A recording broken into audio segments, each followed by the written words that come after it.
Good evening, everyone. Good evening, everyone. As you just heard, we have people joining us literally from around the world, both from Turkey all the way to Oregon, in the west coast of the United States. And of course, I want to thank all of you for joining us this evening for our next Eret INA Kudar online seminar. Now, for those of you who don't know, this is a series of online events we've been hosting since 2023, and we've been very lucky to have speakers from all over the world participating in this, and they have been discussing research, investigating topics from antiquity to the present day.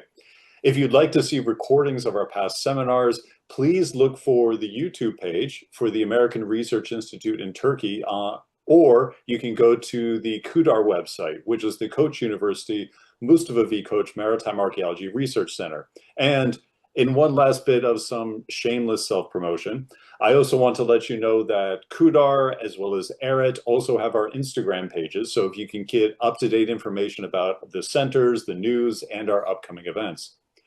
Now this evening, and INA, sorry, Tuba. Now this evening, I'm happy to announce someone who has been undertaking one of the longest underwater archaeological research projects I can think of, and has uncovered one of the most exciting collections of sites and data that we're going to hear about this evening. And in fact, if you happen to be in Istanbul, he will be also presenting some of this information in person here in the city in June. So Dr. George Koutsouplakis has been studying archaeology for most of his career. He finished his PhD in 2013 from the Kapodistrian University of Athens, and his PhD focused on navigation and commercial transportation in the South Euboean Gulf from the 6th century BC to the 14th century AD. Following that, he has had a long and successful career with the effort of Underwater Antiquities of Greece, where he has conducted work in the Cyclades, Boeotia, Athens, the Northern Sporades Islands, the Dodecanese, and between 2000 and 2005, he also participated in the underwater surveys of submerged Alexandria, Egypt. Now, in 2021, he began working as an assistant professor at the University of Thessaly, where he is still based, and from where he organizes and runs the surveys around the Phournoi Islands, which we will be discussing this evening. So, the general format then is that George is going to give his presentation, and then afterwards there will be a chance for everyone to ask him questions, and so on and so forth. So, George, the floor is yours. Thank you very much for joining us this evening. Okay, thank you, Matthew. That was very generous of you. You created a lot of expectations, and I'm supposed to deliver now. Okay, let me share my screen first.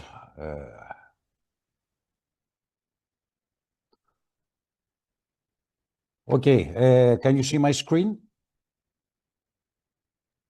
Yes, it looks good. Yeah, all right. Okay, over the last years, I have had the privilege of being invited in several archaeological committees to deliver lectures on the underwater archaeological research conducted by my team in the Archipelago of Phournoi. And I have to say, to my astonishment, this lecture were met with considerable success. An outcome I mentioned not to boast, but to highlight the relative obscurity of Phournoi. This cluster of islands in the Aegean is scarcely known to the broader public, having never been the site of major historical events. The ancient name of the island, Corsae, is barely attested in the writings of Greek and Roman authors. However, until now, I had not opportunity to address the Turkish audience, and this has always remained a gap in my academic agenda, as I strongly believe that much closer and more cohesive ties should be established between Greek and Turkish underwater archaeologists. So, about this event, it was about time, and in this respect, I need to thank my colleague Matthew Hapster, since I suspect that this present event is based on his personal initiative. And my thanks go also to the institutions organizing, hosting, and sponsoring the event, namely the American Research Institute in Turkey, the Institute of Nautical Archaeology, the Kudar, Koç University, and the Koç Maritime Archaeology Research Center. I hope I pronounced all of this well. As I am unsure if you attended any earlier of my lectures, I will begin by briefly reviewing the background of our research before delving into the principal subject of today's presentation. We sail between groups of islands unknown to fame. When Henry Tozer, the writer of the volume History of Ancient Geography, crossed the Phournoi insular complex in the late 19th century, he didn't mention Phournoi by name. The ancient name of the islands, Corsair, replaced in the 10th century AD by the modern name Phournoi, which means Owens, was long forgotten. Anonymity and isolation were the main characteristics of those tiny island communities, which, with the advance of motorized navigation, lost completely their traditional role in nautical landscape of the Aegean Sea. The Phournoi Archipelago is located several nautical miles south of the large eastern Aegean islands of Samos and Ikaria. Comprising 20 islands and islets within a total area of approximately 70 square miles, Phournoi has never supported settlements larger than small villages. Today, only the two largest islands, Phournoi and Thymena, are inhabited, with a combined population of around 1,100 inhabitants, distributed among 6 communities. Despite the profound socioeconomic transformation brought by tourism over the last 3 decades, the rhythm of life in Phournoi remains closely tied to the sea. Maritime communications are frequently disrupted due to adverse weather conditions, often isolating the islands for extended periods of time. Still, it is surprising how a place so largely dependent on services and products imported from elsewhere has contrived to maintain a high level of self-sufficiency that allows a modern standard of life. The pulse of economic life is located along the main road leading from the port to the upper square of the main village, a road remaining unchanged from the 19th century, with most old properties still standing in place. James Theodore Bent spent less than 10 days in Phournoi in 1876, carrying out a hasty excavation in search of ancient epigraphy, before he abandoned the island, disappointed by the paucity of finds. His laconic report, even today, 150 years later, composes almost everything we know about the archaeological remains on Phournoi. The main settlement of the island during antiquity was located around the hill of Agios Georgios in the hinterland of the modern capital. Small-scale excavations of the Archaeological Service during the 70s revealed a main period of occupation extending from the 1st century to the 2nd century AD. Visible remains are confined to small sections of a fortification wall and a few foundations and rock cuts. In the village of Chrysomylia, in the north part of the island, the foundations of a monumental rectangular building imply the presence of a watchtower. Given the visual contact with similar constructions on the neighboring islands of Ikaria and Samos, this tower formed probably part of a network of towers and watches developed during the early Hellenistic period and aiming to control nautical traffic in the archipelago. On the eastern side of the island, in the village of Kamari, a set of columns and architectural members around the modern church of Taxiarchis implies the presence of a former early Christian basilica in the area. An active settlement of the Roman and late Roman period preoccupied the space of the modern village, for foundations are now visible throughout the coastal zone. At last, an important site is the marble quarry at Petrokopio, about 1 mile south of the capital. The huge mining fronts show systematic quarrying, and the export of prefabricated architectural members is testified by great numbers of them left in a semi-finished condition on the beach. Although there is no clear evidence of dating, it is generally accepted that the main period of operation was limited to the Roman imperial times. From all Phournoi history, only a handful of residents are known by name. The inscription on a sarcophagus placed in the main square of the village informed us about a certain Epaminondas, the son of Tylon and Philti, who perished in the island at the age of 25. The name and patronym indicate that he was probably an immigrant from the Greek town of Priene in Asia Minor, modern Turkey, and the existence of the sarcophagus itself provides evidence that people of some prestige were living on the island during the 2nd or 3rd century AD. The name of a second individual appears several times. We sail between groups of islands unknown to fame.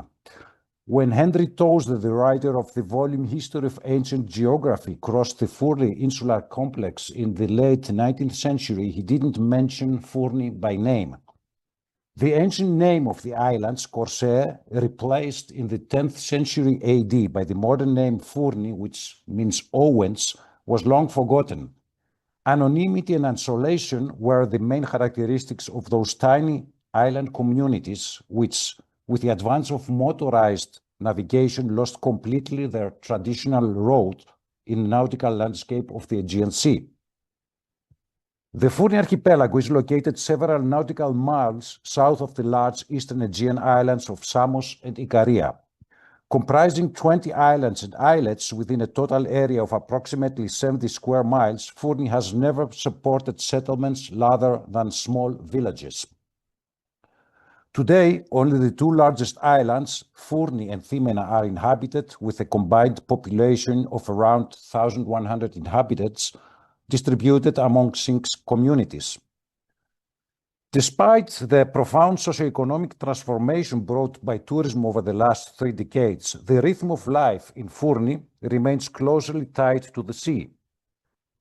Maritime communications are frequently disrupted due to adverse weather conditions, often isolating the islands for extended periods of time. Still, it is surprising how a place so largely dependent on services and products imported from elsewhere has contrived to maintain a high level of self-sufficiency that allows a modern standard of life.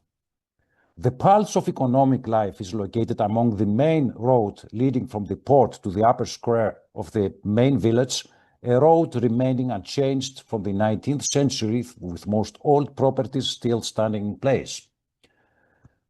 James Theodore Bent spent less than 10 days in Phournoi in 1876, carrying out a hasty excavation in search of ancient epigraphy, before he abandoned the island, disappointed by the paucity of finds. His laconic report, even today, 150 years later, composes almost everything we know about the archaeological remains on Phournoi.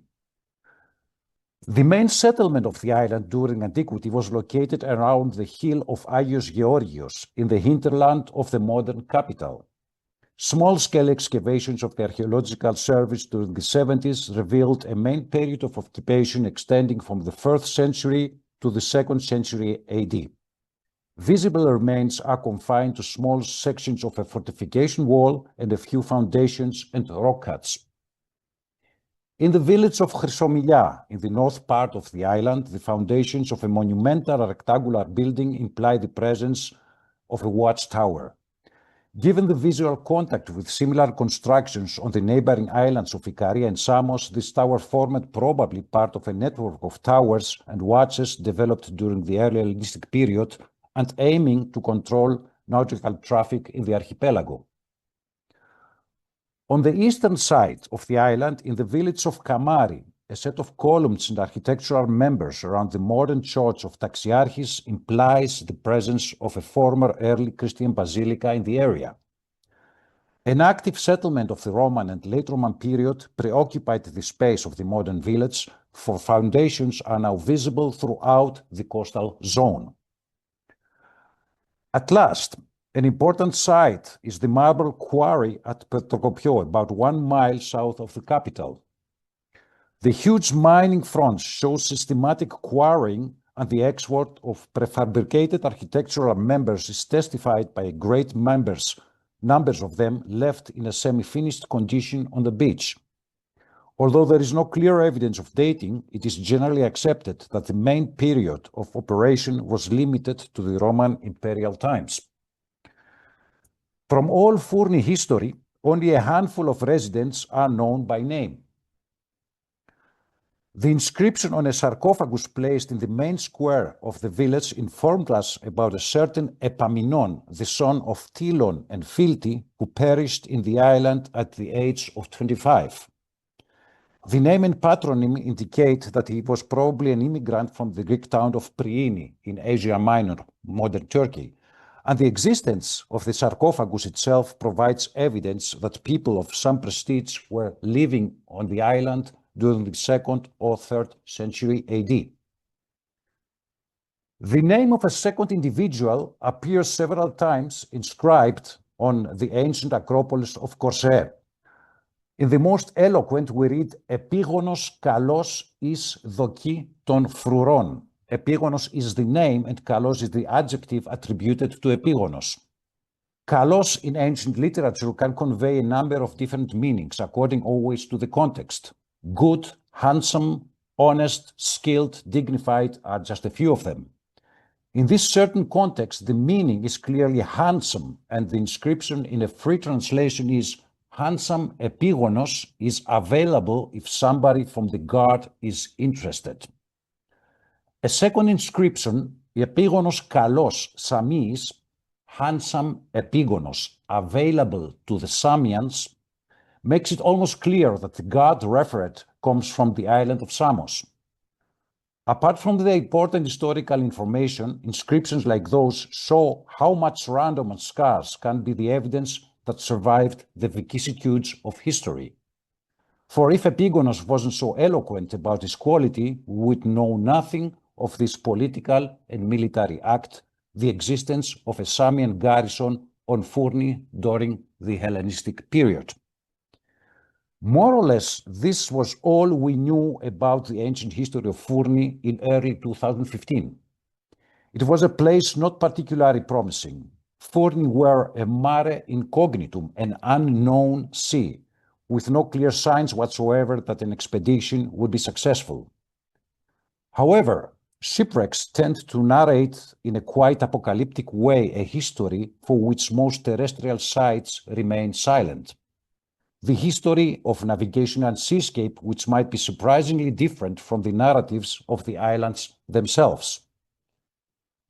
In September 2015, we launched an ambitious research program, a collaborative initiative between the Hellenic Ephorate of Underwater Antiquities and the RPM Nautical Foundation, aimed at surveying, documenting, and studying all ancient, medieval, and modern shipwrecks in the maritime area surrounding the Phournoi Archipelago.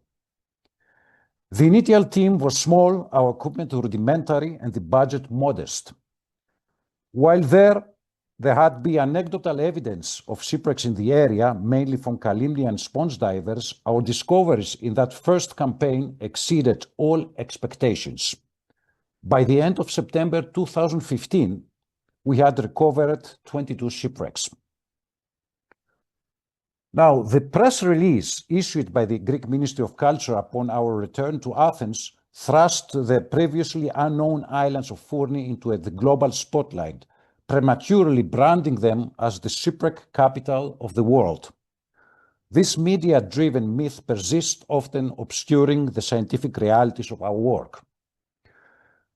Recognizing the need to meet the growing demands of the project, we expanded our team and invested in infrastructure and technical resources. The survey continued through 2018 with 23 shipwrecks added during the 2016 campaign, and in the years 2017 and 18, an additional 13 wrecks were discovered.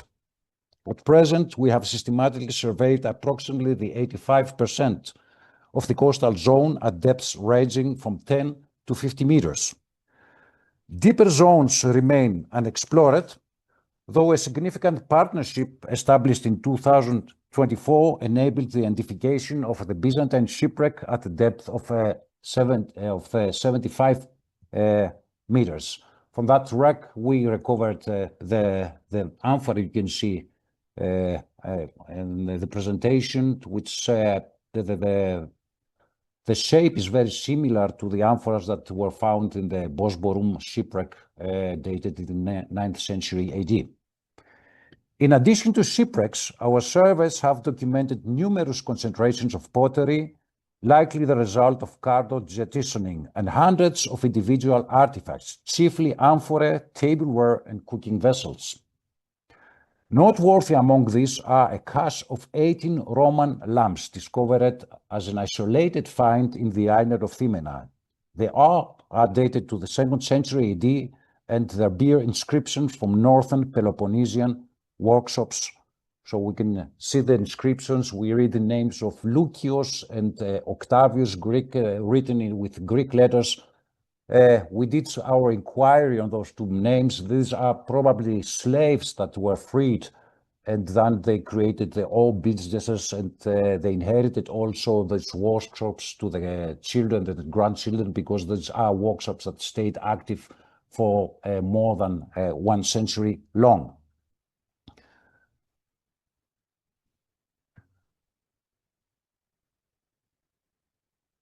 Dozens of ancient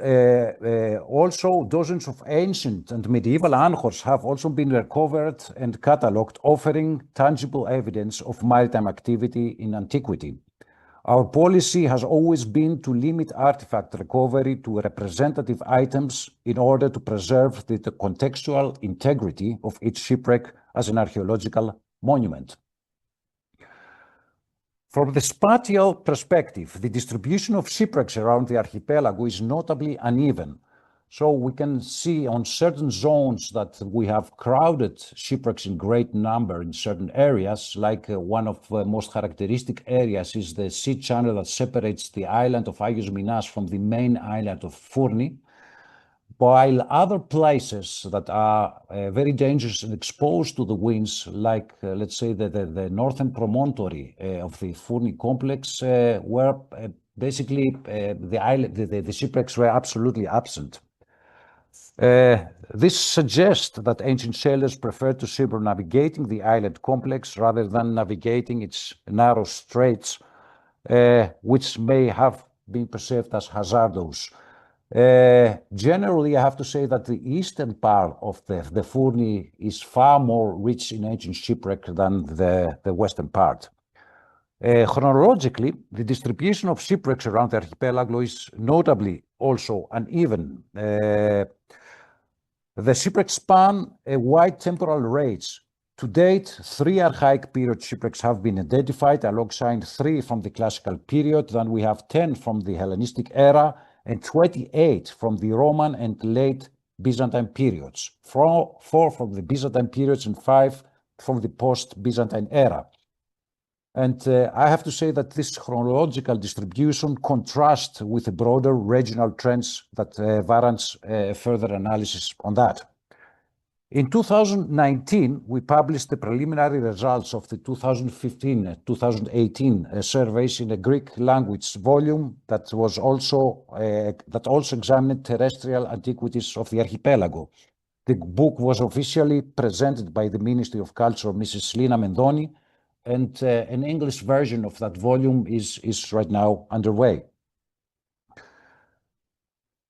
Equally important was the establishment in 2018 of the Corsair Institute for Historical and Archaeological Research, an institution based on Phournoi, and its mission is to provide logistical and financial support for archaeological work in the area.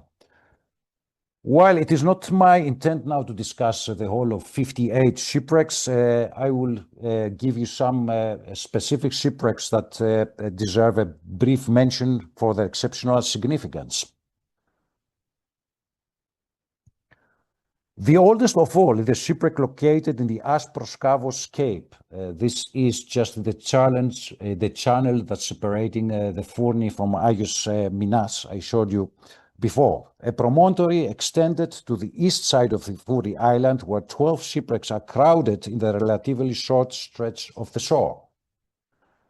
Lying in depth zone between 36 and 40 meters, it is one of the relatively coherent shipwrecks of Phournoi, and although looted in the past, an accumulation of about 100 amphorae are still left on the site, most of them embedded in the rocky seafloor. The cargo is heterogeneous, consisting of a single type of amphora, which according to the raised sample is to be attributed to the production of the town of Clazomenae. And then there is a secondary cargo represented by this town, this type I'm pointing right now, which is a characteristic sample from the workshops of the island of Lesbos. Amphorae like those are seldom found in intact conditions and appear mainly in Greek colonies of Egypt in the Black Sea. Wreck 7 was discovered in 2015 in the Bay of Vigilia in the southeastern coast of Phournoi at a depth between 35 and 38 meters. Although the site has been disturbed in the past by human activity, targeted sampling recoveries contributed to the identification of an unusual cargo. Amphorae from the island of Chios were identified, which appear to have constitute the principal cargo, along with 3 large pithi that were found intact, one of which has been raised. Inside the pithi, black glazed fish plates were recovered, while the deposit also yielded a ceramic luterion. It's the object you can see turned upside down in this photograph here. This type of find is more commonly associated with sanctuary context. However, it is also known from investigations in other shipwrecks, primarily dating in the Hellenistic period. It is possible that it was used as a portable altar on board of ships for rituals and offerings conducted either at the beginning of the sea voyage or upon its successful completion. The Vigilia wreck is to be dated in the mid-4th century BC. The most characteristic of a mixed cargo is the shipwreck number 27, which was discovered on the west side of the Agios Minas, unfortunately brutally looted. The leftovers of the cargo were scattered across a sloping rocky terrain from the depth of 25 meters to the 42 meters depth. From raised samples, the presence of at least 4 different types of amphora was diagnosed. Part of the cargo consisted of amphorae coming from the island of Rhodes. A second part of the cargo consisted of amphorae from the island of Kos. On the same ship, there was also an unclear number of amphorae from the city of Knidus, while one sample is attributed to the Greco-Italic D type. Amphoras of the last type, although not rare in the Aegean, are found in large numbers in the shipwrecks and land sites mainly in Italy, Sicily, and in the Adriatic Sea. Their exact origin has not yet been clarified, but it is believed that at least some of them are produced in Campania. The wreck number 27, therefore, introduces us in the very best way in the complex trading world of the Middle Hellenistic period. If we cross the datings of every category of amphora, the shipwreck should be dated somewhere around 200 BC or some decades earlier. Amphorae from the island of Kos are certainly the most common find in the wrecks of the Hellenistic period, especially in the archipelago of Phournoi. In addition to their presence in mixed cargoes, they are also found in huge quantities in shipwrecks carrying homogeneous cargo. None of them is more impressive than the wreck number 13 in the northern coast of the island of Agios Minas. Amphoras of the cargo first appear at the depth of 37 meters and end at the depth of 50 meters, with all the intermediate space covered by intact and broken amphorae, which have been embedded on the seafloor under a heavy stratum of calcareous incrustations. It is a wreck literally almost fossilized, and most of the raised samples had to be hammered out of the rock. According to our estimations, the visible part of the cargo consists of about 500 amphorae, all of the same identical type, and assigned to Kos workshops of the end of the 2nd or early 1st century BC. All cargoes of the Hellenistic period represent wine-producing areas within the limits of the Aegean. Trading networks expanded significantly during the following Roman period. Contacts with the Western Mediterranean were also equally strong. the best ambassador in order to gain a full understanding of the long-scale commercial contacts with the West is shipwreck number 45 in the northern coast of Thimena. Discovered in the depth between 57 and 65 meters, it is the deepest wreck we operated so far. The surface layer is composed of about 100 intact cylindrical amphorae originating from the Roman provinces of North Africa, Africa Proconsularis, probably the region of modern Tunisia. These amphorae mainly transported oils and sauces derived from fish processing, garum and salsamentum, delicacies highly sought after in the markets of all the Mediterranean. The presence of those amphoras make up of the 90% of the cargo. Both types date to the end of the 3rd and the first half of the 4th century AD. The rest 10% of the cargo consists of an amphora that the type is named Almagro 51C, originating from workshops in the Roman province of Lusitania, so it's present-day Portugal and southern Spain. Amphora of this type, Almagro 51C, are often found as complementary cargoes to shipments of North African amphorae discovered in the coast of southern France and Sicily. Another exceptional shipwreck that we found in this area is the shipwreck number 12. This was discovered in the northern shore of Agios Minas, basically very close to the shipwreck number 13 with the Koan amphora. Those two shipwrecks are separated just by the 20 meters, by a stretch of 20 meters. This shipwreck is extending over a large terrain of 2 acres with its cargo scattered from the shallows from the zone of 15 to 18 meters till the depth of the 60 meters. Most likely, shipwreck number 12 belonged to a large vessel with a bulky cargo consisting of at least 4 amphora types, 2 of which, based on the quantity, are considered the main cargo. So, amphora number 1 is a bulky oval vessel not corresponding precisely to any known type of amphora within the published typologies.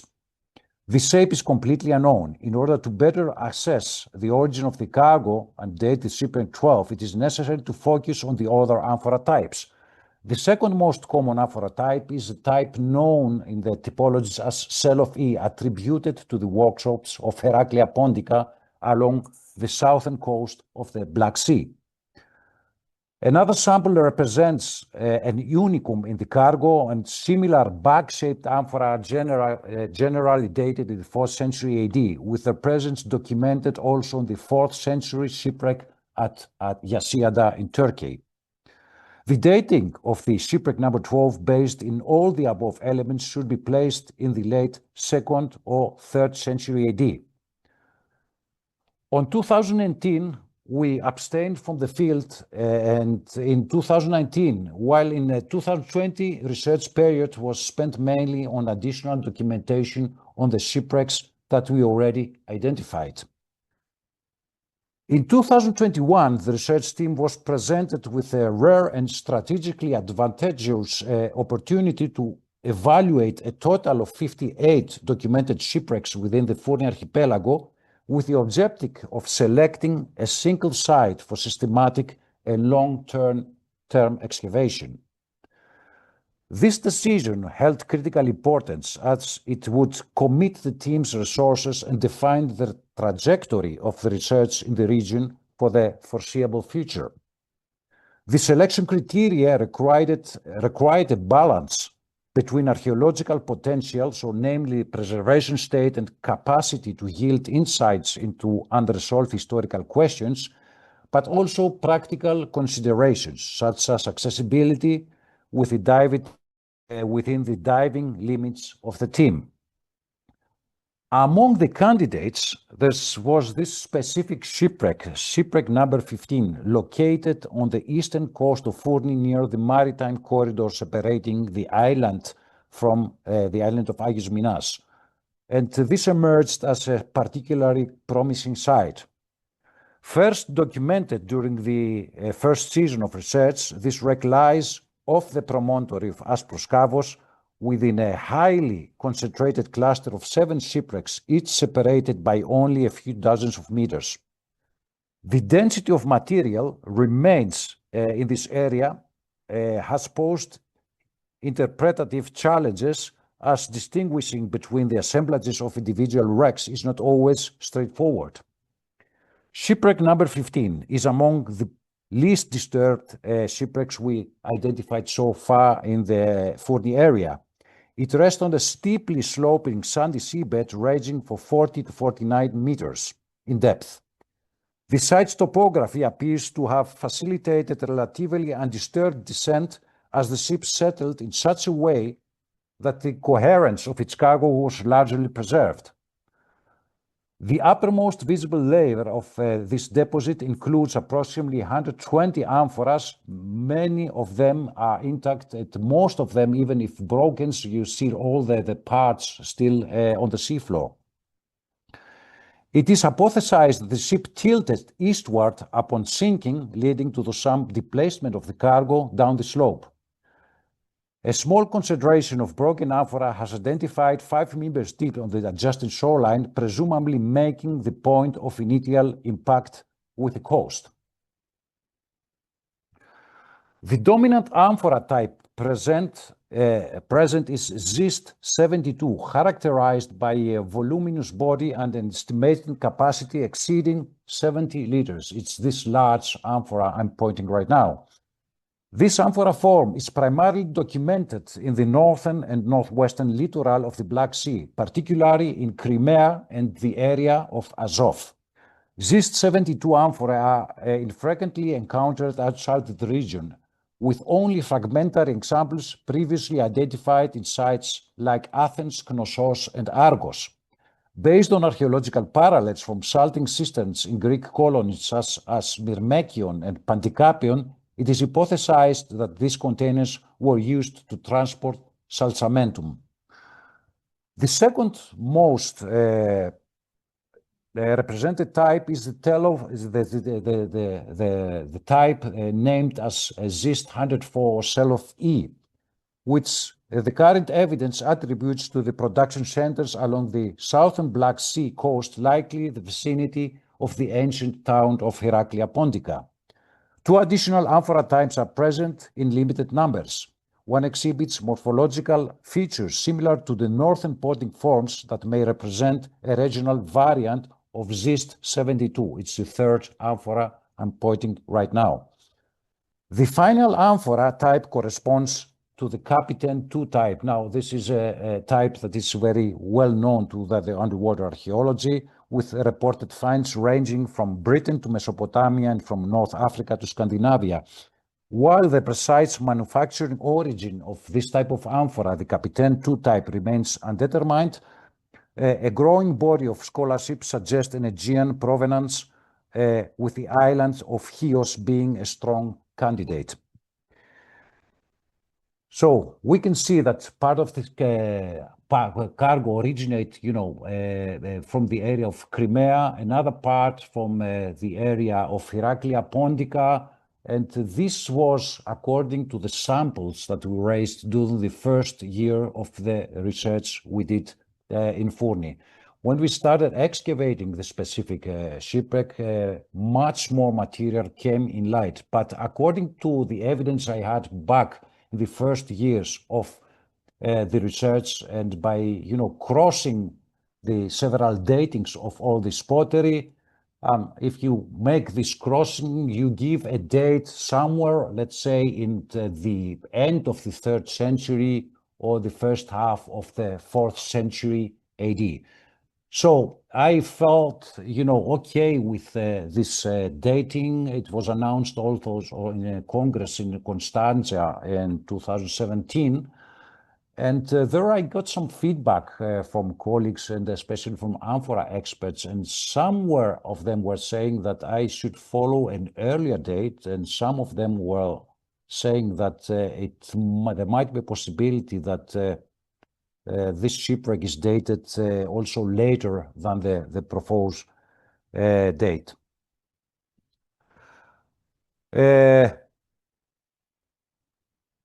let me say that all this enterprise before we started started, running a proper excavation was extremely difficult because the site itself, it's in an isolated area of the island of Phournoi. So it's the one side you have just the bare rocks, very vertical, as you can see here, and there is no road to go there. The only access is to use a boat. And the only place, the only inhabited place in the area is the village of Kamari, which lays about 2 nautical miles to the south. And also the area is very much exposed to the northerly winds. And there is no wonder why we found so many shipwrecks lined across this coastline in the Aspros Kavos cave. So this cape is called in the Greek vernacular Aspros Kavos, which means white cape. So white cape because obviously you can see the rocks are white, but also white capes because when the wind is blowing, you have very high, very intense waves battering this area. So the only way to support an excavation there is, to rent a flotilla of vessels that will create, a platform above the site in order to start doing all the necessary diving. And we started, year by year renting this flotilla of boats. And needless to say that, this still consumes the largest part of our budget every year in the site.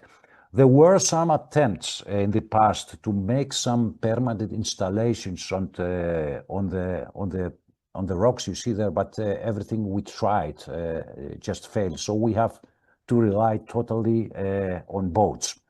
So this is, the working flotilla of the year 2022 and the year 2023. So we have to load all the excavation equipment, all the diving gear on those boats, anchor above the shipwrecks every morning. And when the work ends, we have to go to drive all these boats to the safe anchor place, which is the island of the village of Kamari, 2 nautical miles to the south. Okay, some photos to see, to have an idea how exactly we operate. So you will notice now that all these photos, they are taken during very well weather conditions, but this is not the rule. Most of the days we suffer very bad weather conditions. And I have to say that we operate always in September. So the excavation and all the Phournoi missions were taking place mainly on September for 4 weeks. Now, from that 4 weeks, we lose at least 1/3 of working days because of the bad weather conditions. And I have to say also that we need, when you step to Phournoi, at least 3 days for our mobilization and another 2 days from the demobilization. So it means to set up all the equipment, get ready for the dives, make all the checks and so far. So if you lose also another 5 days for your mobilization, demobilization, and you lose 1/3 of the working days because you have bad weather conditions, what is left? You understand that it is not much. Also, the working environments in the depth of 45 meters that we excavate right now has also its own limitations. So every couple that dives on the shipwreck has a very limited time of operating on the seafloor. So the working time, the clear working time of every couple of divers is limited to 20 minutes. So 20 minutes, again, it's not a long time. And to those 20 minutes, there are corresponding at least another 25 minutes of decompression. And if you make a second dive during the day, let's say in the afternoon, this working time on the seafloor is limited much more. You go down to 15 minutes.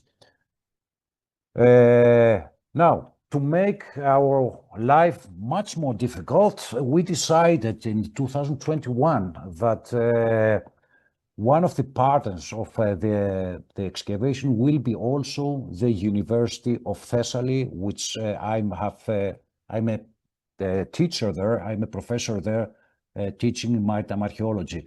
So this meant also that Phournoi would become the training ground for our students. So it's not only about, processing with the excavation of the shipwreck, which might take long. Right now, one of the purpose of the research is also to train the new generation of underwater archaeology.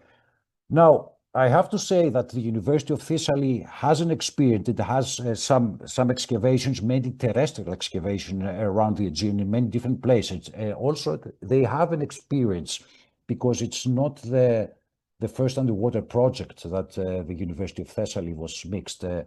They excavated also a port site in the island of Kythnos. But in the island of Kythnos, and I have to say these excavations, it was a 10-year-long excavation, but there the environment was very closed and very secure, and the depth was something like 3 or 4 meters.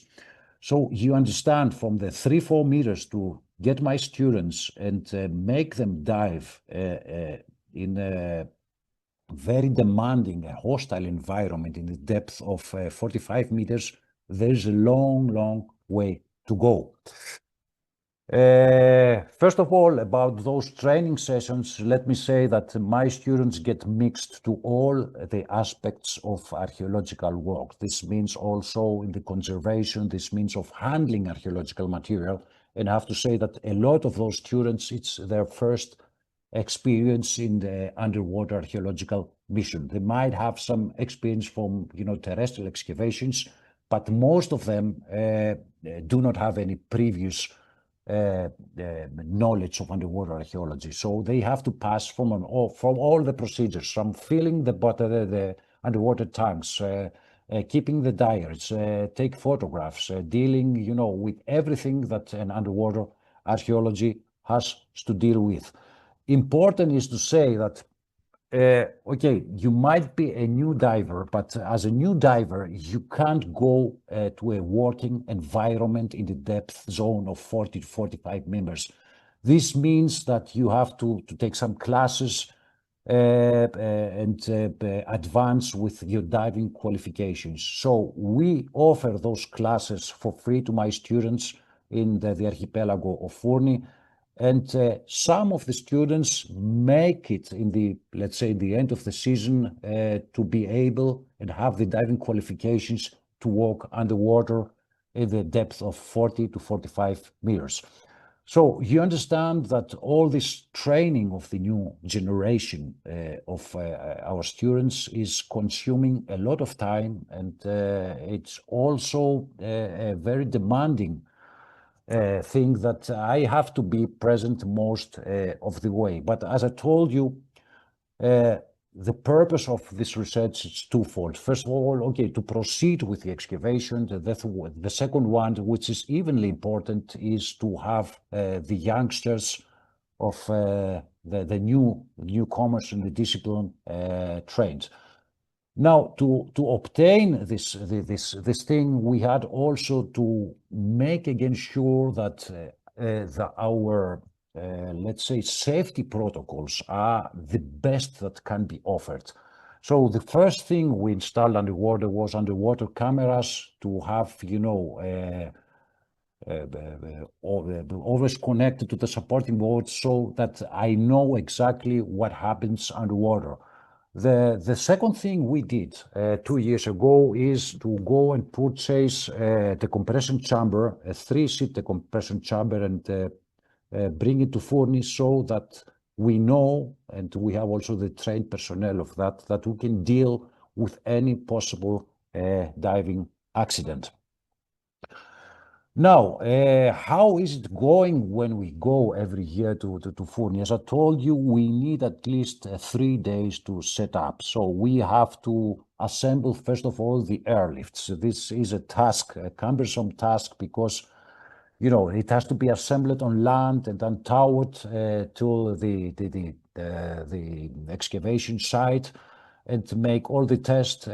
let me say that, I mean, the old colleagues might know it very well, but if you operate and make an excavation with an airlift in that depth, it's very common yet that, you know, your tools are breakdown, so you have to be persistent and ready in any time to have all the spare times and make the repairs.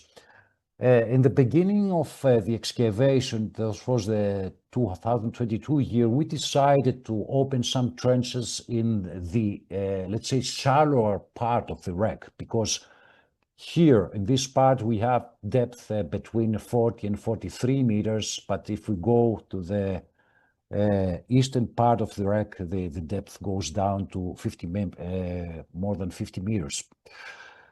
So, okay, this was the set we had, the setup we had for the last 3 years. So these are supporting boats. You have to imagine that the wreck is about this area. So we anchor as closest as we can get to the shipwreck. And then we started digging. And to a certain point, we understood that if you excavate an inclined area, and so you can see our trenches here, the inclination of the sea floor is close to 45 degrees, and you try to abstract sand from this side here, sooner or later, you will have to face the rolling of the sand down the descent. And this was a problem for the first 2 years of the excavations. We digged the area that you can see it's confined in the right rectangular here, but as you go deeper, you have loose sand rolling down from the shallower zone. To understand a bit, you know, the depth, if you excavate in this area here, 42 meters, and you have sand that is extended from the 35, 36 meters down. So you had all this sand rolling down, and to a certain point we understood that instead of, you know, excavating and revealing the shipwreck, basically we were buried the shipwreck more than it originally was buried. So we tried many solutions to address this problem. One solution was, you know, to apply this curtain you see here on the seafloor, but okay, it worked for several days. But after a few days, I mean, it just went away because the quantities of sand rolling down the descent were very large. So we understood that sooner or later, if we want to excavate this wreck, we got to get rid of all this pocket of sand that is overhanging over the shipwreck. Now, to our estimation, this was a quantity something more than 100 cubic meters of sand. And I have to say that we spent the next 2 years, 2023, 24, just abstracting this amount of sand. This had the advantage that it gave me actually the opportunity to train my students in a depth zones that were not in the 45 meter zone, but let's say a bit shallower, and also to train them that in an environment that was archaeologically not so much sensitive. I mean, if you abstract that sand there, you are not, you know, alerted every time that you might, you know, find something or that something might be break. So, okay, there was an advantage to that. Another thing that while we were advancing with the excavation was that my colleague Dimitra Voutirea started looking also for the tableware we were extracting from the trenches. Now, I have to say that a lot of tableware is scattered on the wreck between the amphoras and also in other areas adjacent to the wreck. For quite a long of time, we were sure that this was also part of the cargo. Meanwhile, by proceeding and abstracting more amphoras, we discovered also some new types. So basically, right now, the situation is like this. We don't deal just with the 4 types of amphora I presented. We have some extra types of amphora, and the most characteristic is the Sinopian type, Sinop C11. It's the amphora you see here. So a significant part of the cargo, you can see that it consists of this amphora that originates from the workshops of Dermitsi, the town, the ancient town of Sinope. Now, the thing is that if we date this specific amphora, it's dated in the 4th to the 5th century AD, so it doesn't exactly fit with the date we gave to the shipwreck. It gives a later date. Also, okay, the cell of D exists in 91B. It's this small, tiny amphora. You can see in this picture here how are the amphoras, some of them, when we discovered, completely concreted with calcareous incrustations. And the conservator team has to do their best to bring, this amphora in this condition that you see on the left. The most problematic was that we found in the same cargo also two samples that far, just two samples of the late Roman 1B form, which gives us even a later date to the 5th or early 6th century AD. And let me say that those amphoras are very well studied. And also, Mrs. Dimitra Voutirea, who studies the tableware that we found, around the shipwreck. This is Phocian red slipware, and it's also very well dated according to similar tableware this found in well-stratified terrestrial sites. So according right now to similar finds that we found in the stratified excavation of the Athenian Agora, this tableware is to be dated between the late 5th or early 6th century AD. So one wonders, what's going on here? Do we have a shipwreck that is contaminated from the material from a later event? So let's say that we had a shipwreck with the main cargo we have seen, which is dated in the 4th century. And then, let's say 1.5 centuries later, we have a second event. And, the cargo of that second shipwreck ended exactly in the same area of the shipwreck we excavated. This remains right now a puzzle. Okay, here you see everything we discovered so far as amphora types in the specific shipwrecks 17. And here you see the dating of every every category of the amphoras and the tableware. So there is certainly an inconsistency here. So there might be a possibility that, let's say, the latest thing that, we date the cargo, which is basically the tableware, but this goes also for the late Roman II amphora, the amphoras we see here. There are from a separate shipwreck that just sank in the same area.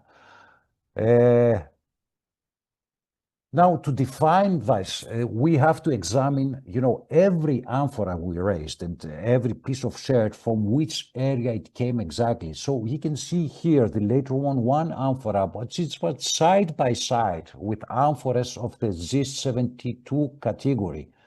So it doesn't give you the impression that this, is a different shipwreck event. And this goes also for, the small ceramics. So the Phocian red slip, we found this overall on the shipwreck and also in the interstices that are created between the amphora. So what this shows you is basically that you have one wreck there, but we need to be very open-minded on that. So this is something that will puzzle us also next year, 2026 in September, to try to find a solution to that archaeological problem.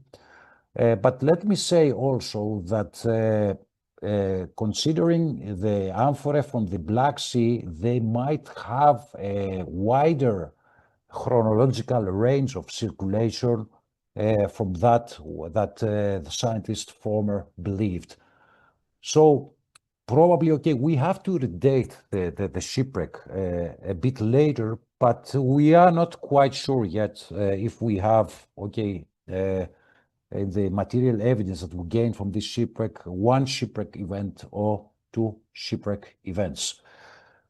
Okay, I can talk about, you know, this aspect a bit long. One thing that it's very strange, it's that we have this scattered tableware around, you know, the amphora cargo, but we found also scatters of this tableware in this area. We can see right there in the red cycle, which is, you know, several meters away the cargo. And in this area, we do not see amphora on the wreck. So you can see in this area here, there is concentrated material of the same type we find also in the interstices between the amphora of the cargo. Well, clearly, this will keep us busy for many more years. And to make the puzzle even more difficult, 2 years ago, we discovered in the vicinity of that shipwreck another two amphoras that, you know, there are similar with the category of amphora, the Samos sister type, which is also dated, you know, clear of the 6th century AD. So there is no question that, you know, for quite a long, this shipwreck is going to keep us busy. Estimation right now for finishing the excavation, it's going to take us at least another 5 years. And I don't know, I will probably end my career in this shipwreck. Okay, just to mention the crew of the excavation, we are an international team, and I have to say that this year exactly for the 2026, I had many applications from students from Turkey. And I mean, I'm looking forward to join them on the team. But the thing is that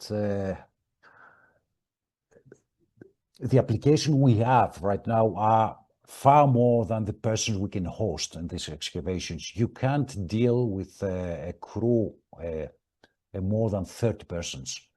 And my problem right now is that I have to give absolute priority to my own students. But if somebody of the applicants is on the audience today, let me say that I'm going to do my best to have also some Turkish students participate in this excavation, because I believe that this will create stronger, you know, scientific ties between the two countries.